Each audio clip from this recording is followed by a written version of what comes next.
رمضان المبارک کے بعد اگر کوئی آپس میں گیدرنگ مل جائے، وہاں پر عموماً ایک جملہ مزید سننے کو ملتا ہے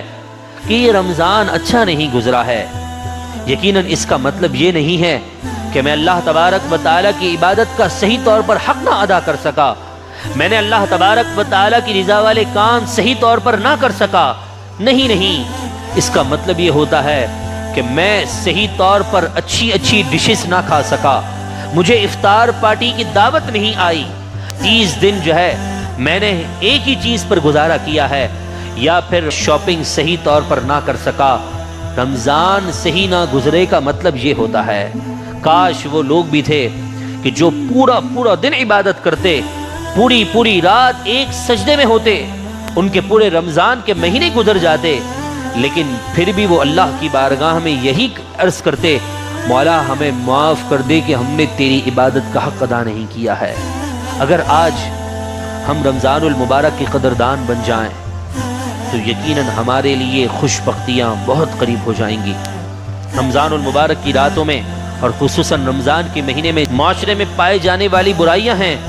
وہاں ایک برائی یہ بھی پائی جاتی ہے کہ بونس جو ملنے ہوتا ہے رمضان المبارک کے ایام میں عید کی خریداری کے لیے، وہ رمضان المبارک کی 15 تاریخ کے بعد دیا جاتا ہے۔ 15 تاریخ کے بعد جب کسی کو بونس ملے گا تو یقیناً پیسہ ہاتھ میں آتے ہی وہ عظیم شب قدر کی راتوں کو بازاروں میں گزار دے گا۔ 15 رمضان المبارک کے بعد ہی بونس ملنا ہے تو یقیناً مارکیٹس اور بازاروں کے اندر جو ہے رش بڑھ جائے گا، رش بڑھنے سے کوالٹی گر جائے گی، مال کی جو ہے رولنگ زیادہ ہو جائے گی، ایک چیز موجود ہوگی اور لینے والے 10 افراد ہوں گے، جس کی وجہ سے کوالٹی بھی گر جائے گی اور انسان ایک چیز لینے جائے گا اور 3-4 گھنٹے بابرکت رات کے وہ ضائع کر کے آ جائے گا۔ اگر اللہ نے آپ کو دیا ہے تو آپ رمضان المبارک کی چاند رات سے پہلے عید کی تیاری کر لیں۔ اگر بونس آپ کسی کو دیتے ہیں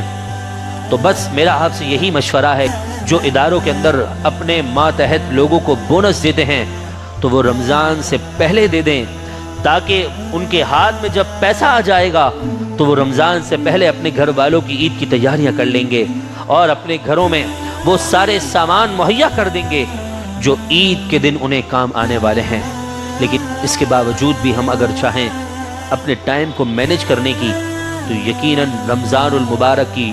بابرکت ساعتوں میں ہم اللہ تبارک و تعالیٰ کے رحمتوں کو اپنی طرف متوجہ کر سکتے ہیں۔